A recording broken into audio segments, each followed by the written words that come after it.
دوشنبه 20 مرداد برابر با 11 اوت. در هفته‌ای که گذشت ارمنستان و جمهوری آذربایجان برای ایجاد یک گذرگاه توسط کنسرسیومی آمریکایی در نزدیکی مرز ایران و ارمنستان به توافق رسیدند. رئیس دولت جمهوری اسلامی ایران گفت دخترانی بی‌حجاب که حکومت برخورد بدی با آنها کرده بود در جنگ 12 روزه پلاکارد به گفته او جانم فدای رهبر در دست داشتند. در چندین شهر ایران مردم در اعتراض به قطعی آب و برق و ناکارآمدی مسئولان در مدیریت بحران انرژی شعار سر دادند. نیویورک پست از شکافی تازه میان روسیه و جمهوری اسلامی بر سر تولید پهپاد خبر داد. در پی انتشار خبر لغو عضویت ایران در شهرک بین‌المللی هنرهای پاریس، مدیر دفتر هنرهای تجسمی وزارت ارشاد گفت مذاکرات برای رفع مشکل ادامه دارد. در اهواز یک مزرعه رمز ارز در تونلی در یک ورزشگاه 16 هکتاری کشف شد و نخست وزیر اسرائیل در دفاع از طرح دولت خود برای تصرف شهر غزه اعلام کرد که اسرائیل ناگزیر است کار را تا شکست کامل حماس، گروهی که در سیاهه تروریستی آمریکا و اروپا قرار دارد، پیش ببرد. این 7 خبر گزیده‌ای از مهمترین خبرهای این هفته بود در پیوند مستقیم و غیر مستقیم با ایران. همشون هم مفصلا جای پرداخت داره، اما بذارید از اینجا آغاز کنم که در هفته‌ای که گذشت گرچه رهبر نظام جمهوری اسلامی دوباره از بیم حضور احتمالی پهپاد و موشک بیگانگان در آسمان ایران از نظرها غایب شده بود، اما در همسایگیش نیکول پاشینیان نخست وزیر ارمنستان و الهام علیف رئیس دولت جمهوری آذربایجان در آسمانی امن و امان پرواز کنان رفتند و به واشنگتن رسیدند و هم توافق نامه صلح امضا کردند و به دعوای 34 سال پایان دادند، هم قرار شد که آمریکا بیاد و در نزدیکی مرز ایران و ارمنستان در امتداد این مرز 43-44 کیلومتری یک گذرگاه زمینی رو اندازی کنه، جاده بزنه، راه آهن رو در دست بگیره، فیبر نوری و لوله انتقال نفت و گاز رو هدایت کنه و در نتیجهش رو بذارید از دورتر آغاز کنیم. میدونید که همه مناطق قفقاز جنوبی از جمله آذربایجان، ارمنستان و نخجوان در برهه‌ای از تاریخ بخشی از پهنه سرزمینی ایران بود، اما در پی شکست در جنگ‌های در دوران قاجار این سرزمین‌ها ابتدا توسط روسیه تزاری اشغال شد و سپس حسب قرارداد تحت حاکمیت روسیه قرار گرفت. بعداً حاکمیت این سرزمین‌ها دستخوش تغییرات دیگری هم شد. در پی انقلاب روسیه و تشکیل اتحاد جماهیر سوسیالیستی شوروی از سال 1922 این سرزمین‌ها تا دهه 90 میلادی همچنان تحت حاکمیت شوروی بود. با فروپاشی شوروی در سال 1991 چندین کشور مستقل تشکیل شد، از جمله ارمنستان و آذربایجان که هر دو با ایران هم‌مرز هستند. جمهوری خودمختار نخجوان هم پاره‌ای از جمهوری آذربایجان محسوب میشه، اما درون سرزمین اصلی آذربایجان قرار نداره و با ایران، با ارمنستان و با ترکیه هم مرزه. آذربایجان و ارمنستان از همون دهه 90 اختلافای سرزمینی داشتند، گاه به گاه هم درگیری‌های نظامی مرگبار داشتند تا همین اواخر که دیدیم بر سر منطقه قره‌باغ چقدر جنگیدند. غرب هم در همه این سالها خیلی تلاش کرد که یک صلح پایدار در منطقه به وجود بیاد، اما معمولا روسیه که میخواست قدرتی نشون بده و به نفعش نبود که اروپا و آمریکا در معادلات منطقی قفقاز جنوبی سهیم بشن، اونها رو عقب نگه می‌داشت. درگیری ها هم متوقف میشد تا فرارسیدن درگیری بعدی. ناگفته نمونه که مجموعه اوضاع به سود اقتصاد ایران هم بود، چون ترانزیت کشورهای آسیایی میانه و جمهوری آذربایجان از طریق خاک ایران انجام میشد و در واقع خاک ما محل اتصال بدون دردسر جمهوری آذربایجان به خاک نخجوان خودمختار و به ترکیه هم بود. حالا از حدوداً 5 سال پیش جمهوری آذربایجان تلاش میکرد با پشتیبانی ترکیه که میدونیم به لحاظ فرهنگی، دیپلماسی و چقدر به همدیگه نزدیک شدن و بودند، پروژه راه اندازی دالان زنگزور رو در درون خاک ارمنستان در منطقه‌ای که نزدیک با مرز ایران هست پیش ببر. ارمنستان در مرز شمال غربی ایران، دقیقاً بین جمهوری آذربایجان و نخجوان قرار داره. این تلاش که جمهوری اسلامی و روسیه هم مخالفش بودن نتیجه نداد و راه اندازی دالان زنگزور ناکام ماند تا رسید به این روزها. کدام روزها؟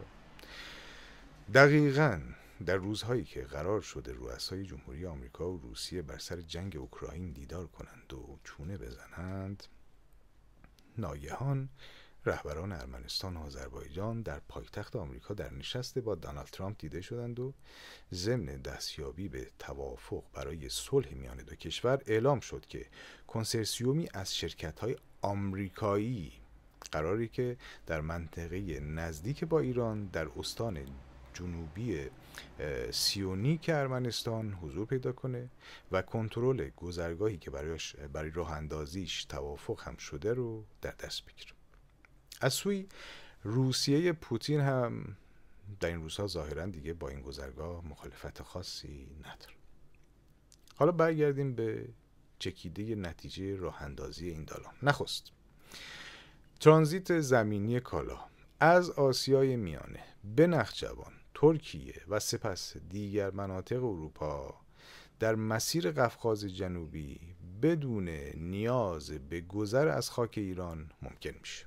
یعنی اقتصاد ایران دست کم از دستیابی به پول ترانزیت سالانه میلیون ها تن کالا محروم میشه. دوم، ایران و ارمنستان تقریباً 43-4 کیلومتر مرز مشترک دارند. با ایجاد این گذرگاه، مرز ایران و ارمنستان در سایه این گذرگاه قرار میگیره و میدونیم که زیر فشار تحریم ها جمهوری اسلامی همیشه یه نگاه ویژه داشته به مرزهای آبی و مرزهای خاکی برای بدبستان ها.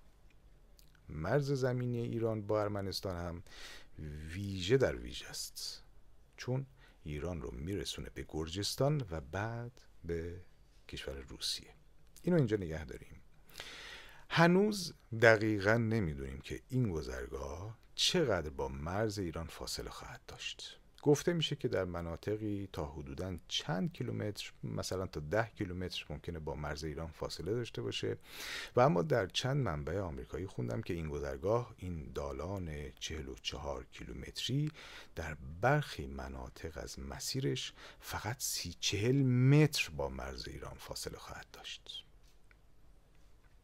و مهمتر این که اگه قبلا آذربایجان بود که به خاطر اهداف ویژه‌اش اصرار داشت این گذرگاه در خاک ارمنستان راه بیفته، الان دیگه افراد آمریکایی قرار اون منطقه رو در ارمنستان اداره کنند. خب حاکمیت حقوقی دالان با ارمنستان، اداره دالان تحت اجاره کنسرسیوم آمریکایی و امنیت افراد و تأسیسات آمریکا، اون هم در نزدیکی مرز با ایران رو اون وقت چه کسی تامین میکنه؟ نیروهای ارمنستانی یا آمریکایی؟ باید دید. به یاد بیاریم که در بیش از 2 دهه اخیر چقدر سپاه پاسداران انقلاب اسلامی، به ویژه نیروی قدس سپاه با فرماندهی وقت قاسم سلیمانی و همدستانش از طریق بمبگذاری و تربیت نیروی انتحاری و آموزش نظامی و تأمین مالی در کشورهای همسایه ایران سعی کردن مقابل آمریکا بایستند و به قول خودشون از منطقه بیرونش کنند. امروز آمریکا نه تنها همچنان در قطر، در عربستان، کویت، امارات و پایگاه نظامی داره، نه تنها هشت شعبی عراق که توسط سپاه تغذیه میشد ابتر شده، خنثی شده و به گفته کارشناسان اروپایی شاخه‌هایی از هشت شعبی اصلا دارن با آمریکا کار اقتصادی انجام میدن، بلکه آمریکا داره جایی پا میذاره که جمهوری اسلامی اصلا در خیالش نمی گنجید. آمریکا داره میاد دقیقاً در منطقه حائل میان ایران و روسیه، یعنی تمام اون تصورات اتاق فکر جمهوری اسلامی، رؤوس سپاه و متفکرانشون و خامنه‌ای و علی خامنه‌ای با استراتژی معروف نگاه به شرق که امید به روسیه داشتند و فکر می‌کردند که به خاطر نفوذ روسیه در منطقه قفقاز آمریکا دست کم به جبهه شمالی و به مرزهای شمالی ایران راه نخواهد داشت، همش داره پودر میشه. البته که تفکرات سپاه همچون خود رؤوس سپاه داره پودر میشه، اما متاسفانه خسارت‌هایی که در ایران دارن بر جا میگذارن همچنان خواهد ماند تا زمانی که این نظام برپا باشه. این کوریدور، این دالان یک نمونه، یک گواه بر این که میگیم هر روزی که از عمر این نظام بگذره میزان خسارتی که بر سرزمین ما وارد میکنه بیشتر میشه. برای اینکه از ضررمون، از خسارتمون کم بشه، این نظام، این تفکر، این قطار باید متوقف بشه. نظام اشتباه اندر اشتباه باید بره. باید ابتدا جلوی ضرر بیشتر گرفته بشه، بعد خردگرایی و درستکاری جای دین و ایدئولوژی و دروغ و دغل حاکم رو بگیره تا برگردیم به چرخه نرمال، مثل همه کشورهایی که سیاست رو بر اساس منافع ملتشون پیش میبرند، نه دستور ائمه و نمیدونم حدیث و آیه و نهج البلاغه. آقای رئیس دولت، کوریدور زنگزور رو که دیگه شما نمیتونی بر اساس نهج البلاغه مانعش بشی و به قول خودت حساسیت زدایی بکنی. تازه اونجوری هم حساب کنی گرفتاریت اینه که همسایه برادر و مسلمان نشینت آذربایجان 97% مردمش مسلمونن دیگه، با کمک دولت آمریکا داره گذرگاه میزنه توی خاک یک کشور غیر مسلمان نشین، مسیحی هن دیگه. بعد اسمش هم شده مسیر ترامپ برای صلح و رفاه بین الملل، که بعد همین مسیر برسه به کجا؟